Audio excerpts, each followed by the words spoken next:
ये है महिंद्रा की गाड़ी। आज से लगभग 20 से 25 साल पहले महिंद्रा की गाड़ियां ऐसी ही दिखा करती थी और ये गाड़ियां अपने 2500 सीसी के डीजल इंजन से सिर्फ 30 से 35 हॉर्स पावर ही प्रोड्यूस कर पाती थी और ये इंजन भी महिंद्रा खुद नहीं बनाते थे। लेकिन ये भी है एक महिंद्रा की गाड़ी और आज महिंद्रा की गाड़ियां अपने 2000 सीसी के पेट्रोल इंजन से 200 हॉर्स पावर तक प्रोड्यूस कर देती हैं। एक टाइम था जब कोई फैमिली कार या परफॉर्मेंस गाड़ियां लेने के लिए निकलता था, तब वो माइलेज के नाम पर या तो मारुति या होंडा उठा लाता था या परफॉर्मेंस के नाम पे होंडा या फॉक्सवैगन जैसे ब्रांड्स को ऑप्ट करता था और महिंद्रा का नंबर तो इस कैटेगरी के अंदर बिल्कुल लास्ट में ही आता था। लेकिन आज की डेट में महिंद्रा ने वक्त को पूरी तरीके से पलट के रख दिया है। एकदम इन्होंने वक्त बदल दिया, जज्बात बदल दिए, जिंदगी बदल दी। आज महिंद्रा की गाड़ियां अपने इंजन के लिए जानी जाती हैं और लोग इन्हें इनकी परफॉर्मेंस की वजह से सबसे ज्यादा खरीद रहे हैं। और इस बीच सबसे कमाल की बात तो ये कि आज से 10 से 12 साल पहले महिंद्रा के पास अपने पेट्रोल इंजन भी नहीं थे, लेकिन आज इनके पेट्रोल इंजन सबसे अच्छी परफॉर्मेंस दे रहे हैं मार्केट के अंदर। जैसे ये कंपैरिजन देखो, टाटा की नेक्सॉन में भी 1.2 लीटर का पेट्रोल इंजन आता है और महिंद्रा की XUV 300 टर्बो स्पोर्ट्स के अंदर भी, और दोनों ही इंजन 3 सिलेंडर के ऊपर बेस्ड है। लेकिन तब भी XUV 300 टर्बो स्पोर्ट की पावर नेक्सॉन से थोड़ी ज्यादा है, लेकिन टॉर्क नेक्सॉन के मुकाबले 60 न्यूटन मीटर ज्यादा है, जो कि एक काफी बड़ा फर्क है और ऐसा लगता है कि ये कोई डीजल वर्जन है XUV 300 का। लेकिन ये सब हुआ कैसे? ये हुआ है गैसोलीन डायरेक्ट इंजेक्शन वाले इंजन्स की वजह से। GDI या फिर गैसोलीन डायरेक्ट इंजेक्शन टेक्नोलॉजी पर बेस्ड जो इंजन्स होते हैं उन्हें नॉर्मल पेट्रोल इंजन से काफी ज्यादा एडवांस माना जाता है, क्योंकि ये अपने बड़े साइज के इंजन से भी ज्यादा पावर प्रोड्यूस कर देते हैं विद बेटर माइलेज। और महिंद्रा रिसेंट ईयर्स के अंदर इंडिया में एक ऐसी कंपनी बनकर उभरी है जिनके पास हर एक साइज का GDI इंजन अवेलेबल है यहाँ पर, जैसे 1.2 लीटर जैसे छोटे इंजन और 1.5 और 2 लीटर जैसे बड़े इंजन भी। और ये एक बड़ी बात है क्योंकि VW एंड स्कॉडा ही हैं जो महिंद्रा के अलावा अपनी ज्यादातर गाड़ियों में GDI इंजन देते आ रहे हैं और इन्हें TSI बोलते हैं वो लोग। और बाकी ब्रांड्स के पास या तो GDI इंजन्स है नहीं या वो लिमिटेड कार्स के अंदर देते हैं उनको, जैसे Hyundai अपने टॉप मॉडल्स के अंदर ही GDI इंजन्स प्रोवाइड करवाते हैं। तो क्या है ये GDI, ये काम कैसे करता है और कैसे महिंद्रा इन इंजन की वजह से अपने कंपटीशन से इतने ज्यादा आगे निकल पाए, और क्यों बाकी कार मैन्युफैक्चरर्स इस टेक्नोलॉजी की एक्सेस होने के बाद भी इसे इंडिया में अभी तक नहीं ला पाए। आज हम इस वीडियो के अंदर इन्हीं सब बातों के बारे में बात करेंगे, लेकिन चलो सबसे पहले थोड़ा बेसिक से समझते हैं। अगर आपको इंजन्स के बारे में बेसिक आइडिया होगा तो आपको पता होगा कि इंजन्स के सिलेंडर के अंदर हमें ऑक्सीजन और फ्यूल पहुंचाना होता है ताकि कंबशन हो सके। तो ये जो खासकर फ्यूल और एयर का मिक्सचर पहुंचाने का पूरा खेल है, इसी टेक्नोलॉजी के एवोल्यूशन से हमें मिले हैं GDI इंजन्स। तो चलो शुरुआत से शुरू करते हैं। पेट्रोल इंजन्स में सबसे पहले इस काम को करने के लिए इन्वेंशन हुआ था कार्बोरेटर्स का, जो कि आए थे 1893 में। अगर हम कार्बोरेटर को आसान भाषा में समझें तो ये एक ट्यूब होती है जिसके अंदर से इंजन ब्रीथ करता है। ये ट्यूब बीच में से बहुत ज्यादा नैरो होती है जिसे वेंचुरी बोला जाता है, और इसी वेंचुरी के पास लगे फ्यूल जेट जो कि फ्यूल टैंक से कनेक्ट होते हैं, वहां से फ्यूल को एयर में स्प्रे किया जाता है और फिर ये एयर एंड फ्यूल का मिक्सचर इंजन में बर्न होने के लिए चला जाता है। अब ये जो कार्बोरेटेड इंजन्स होते हैं ना, इन्हें बड़ा ही इनएफिशिएंट माना जाता था। ना तो ये माइलेज अच्छी देते थे, ना ही परफॉर्मेंस, और क्योंकि इनमें कई बार एयर एंड फ्यूल का मिक्सचर फ्लक्चुएट होता रहता था, इसी कारण से ये इंजन्स स्मूथनेस भी नहीं दे पाते थे। इन शॉर्टकमिंग्स के कारण कार मेकर्स ने फ्यूल इंजेक्शन की तरफ शिफ्ट होना चालू कर दिया। तो अब ये फ्यूल इंजेक्शन क्या होता है वो भी समझेंगे, लेकिन आप इस चैनल को सब्सक्राइब जरूर कर लीजिए क्योंकि आप में से सिर्फ 13% लोग ही ऐसे हैं जो इस चैनल को सब्सक्राइब करते हैं। फ्यूल इंजेक्शन टेक्नोलॉजी पर जो इंजन बेस्ड होते हैं उन्हें PFI या पोर्ट फ्यूल इंजेक्शन इंजन्स बोला जाता है, और इनमें भी सबसे ज़्यादा जो पॉपुलर होते हैं उन्हें MPI या MPFI बोला जाता है।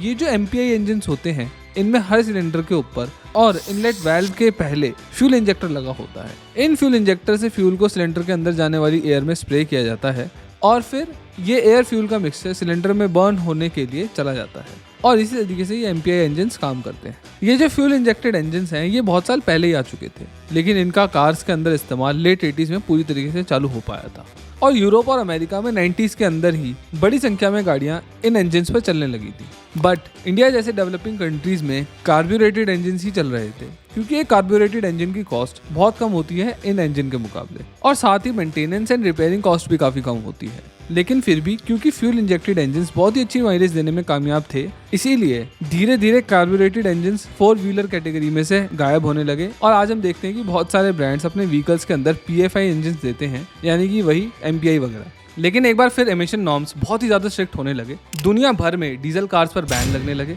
और पेट्रोल गाड़ियों के इंजन के साइजेस इतने ज्यादा छोटे होने लगे कि इनसे प्रैक्टिकली पावर निकालना मुश्किल होने लगा। और इसी वजह से मिड 2010s तक लोगों को ऐसे इंजन की जरूरत पड़ने लगी जो कि अच्छी माइलेज भी दे, साथ ही साथ पावर भी निकाल कर दे डिसेंट वाली। और इसी वजह से ये GDI इंजन्स मेन स्ट्रीम में आ पाए पूरी दुनिया के अंदर।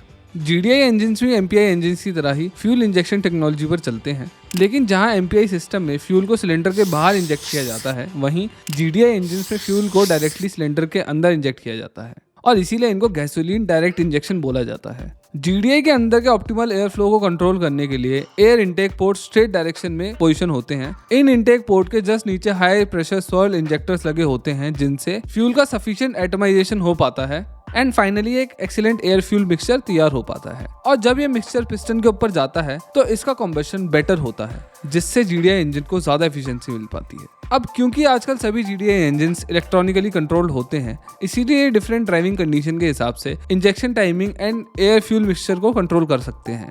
तो अगर हम कम्युलेटिव रिजल्ट्स को देखें तो GDI इंजन्स MPI के मुकाबले 10% ज्यादा पावर निकाल के देते हैं और GDI इंजन सेम साइज के MPI इंजन से 35% कम फ्यूल कंजप्शन करता है और टॉर्क तो हद से ज्यादा निकाल के देते हैं, जैसे मैंने इंट्रो में ही बता दिया था आपको। वैसे ये पावर और टॉर्क वाली बात से मुझे एकदम से ध्यान आया फास्ट एंड फ्यूरियस का। अगर आपने ये मूवी फ्रेंचाइजी देखी है ना, तो आपने ध्यान दिया होगा कि जैसे जैसे ये फ्रेंचाइजी आगे बढ़ती जा रही है, इनके मेन लीड्स के अंदर बिना बालों वाले एक्टर्स की संख्या भी लगातार बढ़ती जा रही है। और ऐसा क्यों ना हो, इन लोगों का पूरा टाइम तो रेस करने में और एक्शन सीक्वेंस करने में ही चले जाता है, अपने बालों पर ध्यान ही कहां से देंगे। खैर, मजाक से हटके बोलूं तो बाकी देशों की तरह ही इंडिया के अंदर भी हेयर लॉस की प्रॉब्लम एपिडेमिक की तरह फैल चुकी है, क्योंकि इन्हीं एक्शन हीरोज की तरह आप भी अपने कामों के अंदर इतने ज्यादा फंसे हुए हो कि अपने ऊपर बिल्कुल भी ध्यान नहीं दे पाते हो। लेकिन हेयर लॉस को रोका जा सकता है और उसके लिए आप सहारा ले सकते हो मैन मैटर्स की हेयर गमीज का। ये एक विटामिन सप्लीमेंट है जो च्यूएबल गमीज की फॉर्म में आता है। इसमें बायोटीन होता है जो सबसे ज्यादा जरूरी होता है आपके बालों के लिए, और इसके साथ साथ इसमें zinc, vitamin A, C and E भी है। इसके यूज के बाद आपके बाल मजबूत भी होंगे और आप अगर हेयर थिनिंग और हेयर लॉस की प्रॉब्लम का सामना कर रहे हैं तो वो प्रॉब्लम भी जड़ से सही होगी। बेस्ट रिजल्ट के लिए आपको इन हेयर गमीज को लगातार 2 से 3 महीने तक खाना होगा, हर रोज एक। And the best part is इससे कोई भी साइड इफेक्ट नहीं है। ये शुगर फ्री है, 100% वीगन है और ग्लूटेन फ्री है। तो अपने हेयर की केयर के लिए आज ही इन गमीज को डिस्क्रिप्शन लिंक से परचेज कर लो। और साथ ही साथ मैन मैटर्स आपको फ्री डॉक्टर कंसल्टेशन भी प्रोवाइड कराते हैं for all of your problems, जैसे hair fall, skin issues, weight management, sexual health and ऐसी ही बाकी प्रॉब्लम्स। फ्री ऑनलाइन कंसल्टेशन के लिए भी आपको डिस्क्रिप्शन में लिंक मिल जाएगा।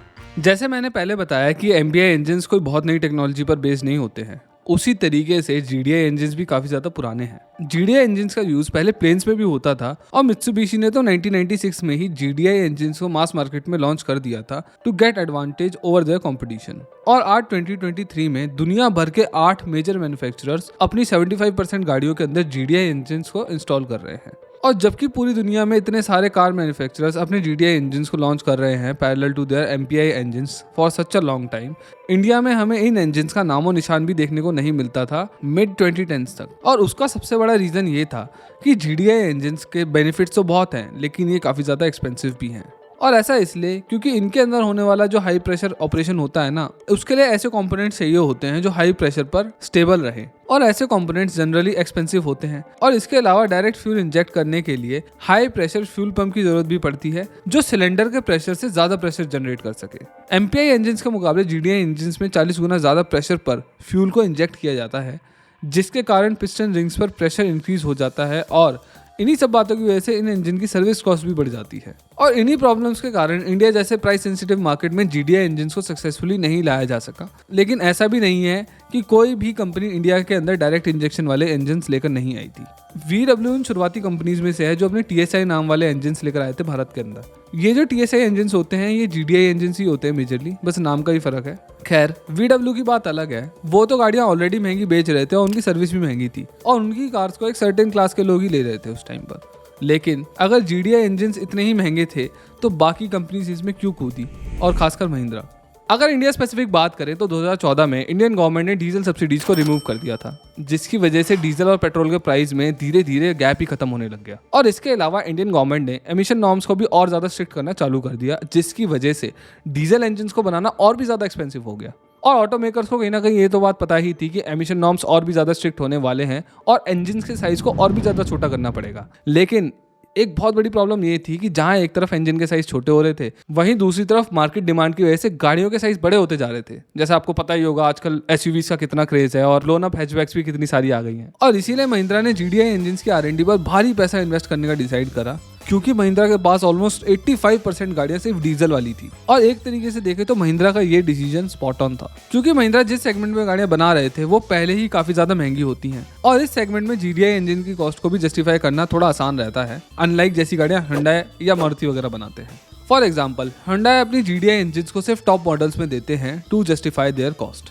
खैर, अपनी कैलकुलेशन बिठाने के बाद महिंद्रा ने अपने GDI इंजन यानी कि M स्टैलियन की R&D शुरू कर दी थी और 6 सालों के कांस्टेंट एफर्ट के बाद 2020 में ऑटो एक्सपो में महिंद्रा ने अपने M स्टैलियन इंजन को अनवेल किया और इस रेंज में महिंद्रा ने 1.2, 1.5 और 2 लीटर के 3 वेरिएंट्स लॉन्च करे। और क्योंकि अब महिंद्रा के पास छोटे से बड़े हर टाइप के इंजन अवेलेबल थे और वो थोड़े प्रीमियम सेगमेंट के अंदर गाड़ियां बनाते हैं, इस वजह से आज की डेट में महिंद्रा की XUV 300 के अलावा उनकी बाकी सारी गाड़ियां बेस मॉडल से ही GDI इंजन पर बेस्ड होती हैं। हाँ, XUV 300 भी आती है GDI इंजन पर, लेकिन वो अलग ही रेंज है, उसका नाम अलग है। अब ये जो पूरी GDI वाली बात है ना, ये एक बहुत बड़ा रीजन है जिसकी वजह से महिंद्रा के पेट्रोल इंजन लोगों को इतने ज्यादा पसंद आ रहे हैं आजकल। अब हम यहाँ पर महिंद्रा की बात कर रहे हैं तो हमें टाटा की बात भी करनी पड़ेगी। महिंद्रा ने 2020 तक अपने GDI इंजन डेवलप कर लिए थे, लेकिन टाटा के पास 2023 तक भी GDI इंजन अवेलेबल नहीं है और उसका रीजन एक ये हो सकता है कि उन्होंने ऐसी इंजन की एक्सपर्टीज गेन करने में थोड़ी देर कर दी है। और वैसे जो मुझे सबसे बड़ा रीजन लगता है वो अगेन कॉस्ट वाला फैक्टर ही है,